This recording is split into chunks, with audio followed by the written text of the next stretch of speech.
Mohon penjelasan Pak Pendeta tentang Mazmur 103 ayat 3 yang berbunyi, Dia yang mengampuni segala kesalahanmu, yang menyembuhkan segala penyakitmu. Yang ingin saya tanyakan adalah kalimat yang menyembuhkan segala penyakitmu. Kalau ini benar, mengapa tidak semua umat Tuhan sembuh dari sakit, tapi bahkan banyak yang mati karena penyakit yang tidak disembuhkan? Terima kasih. Ya, saya baca Mazmur 103 ya. Dia yang mengampuni kesalahanmu, yang menyembuhkan segala penyakit. Konteksnya ini adalah Mazmur untuk puji Tuhan. Pujilah Tuhan, hai jiwaku, jangan lupakan segala kebaikanmu. Dia yang mengampuni segala kesalahanmu, Dia yang menyembuhkan segala penyakitmu. Dia yang mengampuni segala kesalahanmu, ya oke, memang Tuhan mengampuni segala kesalahan kita. Tapi yang menyembuhkan segala penyakitmu, kok rasanya nggak cocok ya. Banyak kita yang mati karena penyakit, ya keluarga kita, saudara-saudara kita, itu juga tidak sembuh, mati.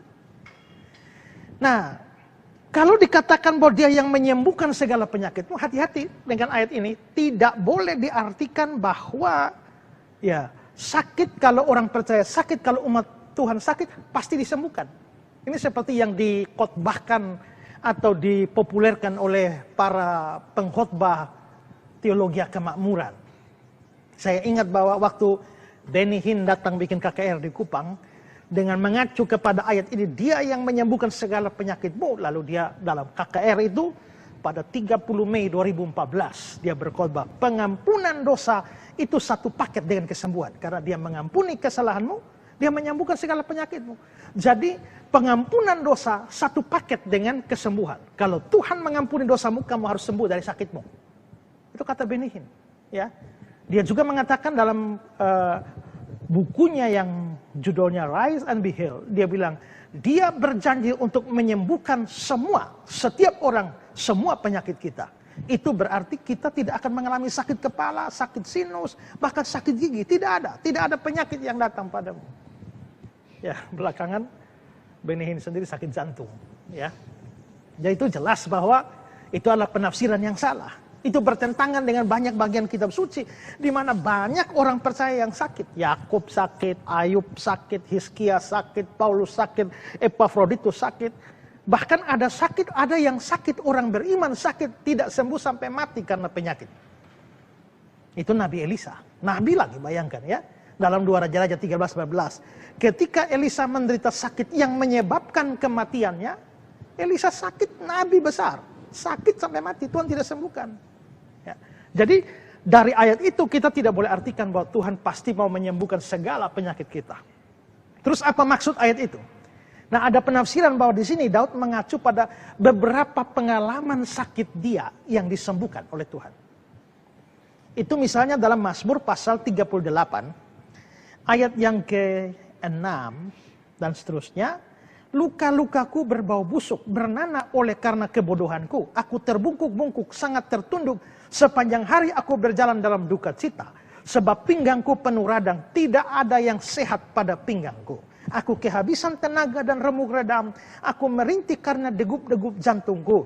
Tuhan, Engkaulah yang mengetahui segala keinginanku, keluhku tidak tersembunyi bagimu. Jantungku berdebar-debar, kekuatanku hilang, cahaya mataku pun lenyap daripadaku. Lalu ayat 18, aku selalu dirundung kesakitan. Jadi ada penafsir mengatakan bahwa Daud yang menulis Mazmur 103 ini, dia pernah mengalami sakit dan Tuhan menyembuhkan. Sehingga dia lalu mengatakan bahwa Dia menyembuhkan segala penyakitmu. Tapi saya tidak setuju dengan tafsiran ini. Karena apa? Karena Tuhan memang menyembuhkan sakit Daud. Tapi itu tidak bisa berarti bahwa segala sakit Tuhan pasti sembuhkan. Ya. Dan pengalaman Daud bisa begitu, tapi tidak bisa menjadi standar bahwa kalau Daud disembuhkan berarti semua orang harus disembuhkan. Ya. Nah, kalau begitu apa arti ayat ini? Ya. Kalau kita melihat ayat ini kan Mazmur 103 itu kan dia bilang yang menyembuhkan segala penyakit. Kalau Daud hanya disembuhkan beberapa penyakit, ini kan dibilang segala. Nah, menurut saya di sini Daud ini kan kita harus paham ini adalah Mazmur. Dia kitab puisi. Sehingga mengartikan satu kitab puisi itu tidak boleh kita pahami seperti kita mengartikan kalimat biasa. Nah, menurut saya di sini Daud sedang membuat sebuah paralelisme di mana satu ide itu diungkapkan melalui dua kalimat yang berbeda. Itu disebut paralelisme. Saya beri contoh paralelisme yang dalam Mazmur ya. Misalnya dalam Mazmur pasal 8 ayat 5. Saudara perhatikan baik-baik kalimat ini. Apakah manusia sehingga engkau mengingatnya? Saya ulang. Apakah manusia sehingga engkau mengingatnya? Kalimat selanjutnya, apakah anak manusia sehingga engkau mengindahkannya? Apakah manusia? Apakah anak manusia? Sehingga engkau mengingatnya, setara dengan sehingga engkau mengindahkannya. Jadi mengingat sama dengan mengindahkan. Manusia sama dengan anak manusia. Itu paralel. Nah, karena itulah di sini paralelisme itu muncul. Dia yang mengampuni kesalahanmu, dia yang menyembuhkan penyakitmu. Dia yang sama dengan dia yang, kalimat kedua. Mengampuni itu sama dengan menyembuhkan. Segala kesalahanmu sama dengan segala penyakitmu. Berarti mengampuni, berarti menyembuhkan di situ artinya mengampuni. Penyakit itu menunjuk pada kesalahan. Maka di sini sebenarnya Daud tidak bicara soal penyakit jasmani. Ya.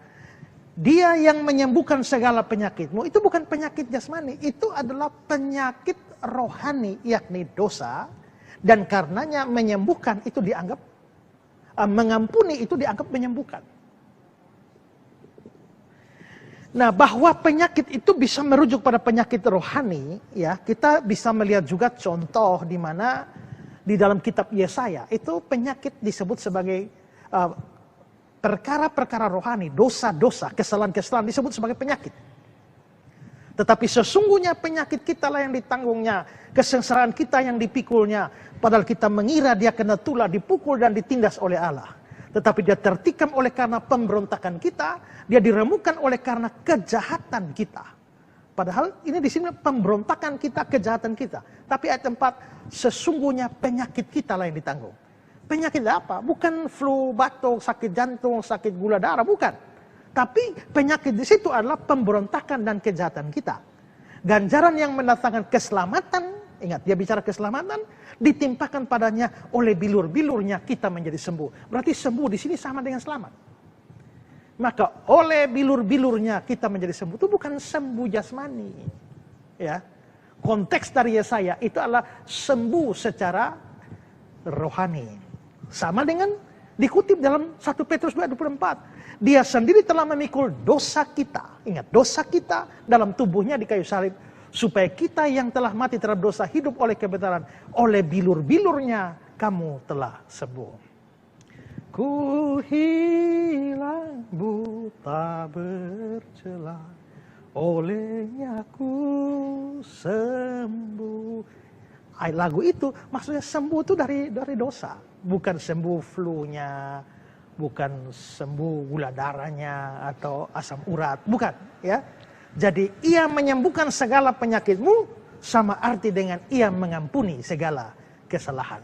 Kita semua orang berdosa seumpama orang yang sakit secara rohani, dan oleh bilur-bilurnya di atas Kalvari, bilur itu luka. Oleh bilur-bilurnya, luka-lukanya kita disembuhkan. Dan itu sesungguhnya adalah anugerah besar bagi kita. Jadi itu penyakit rohani ya, bukan penyakit jasmani.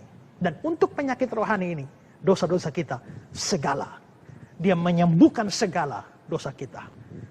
Tuhan tidak mengampuni dosa kita yang lain lalu tidak mengampuni yang lain. Dia mengampuni semua. Kalau untuk penyakit jasmani bisa disembuhkan, kadang juga tidak disembuhkan. Tergantung Tuhan saja. Ya.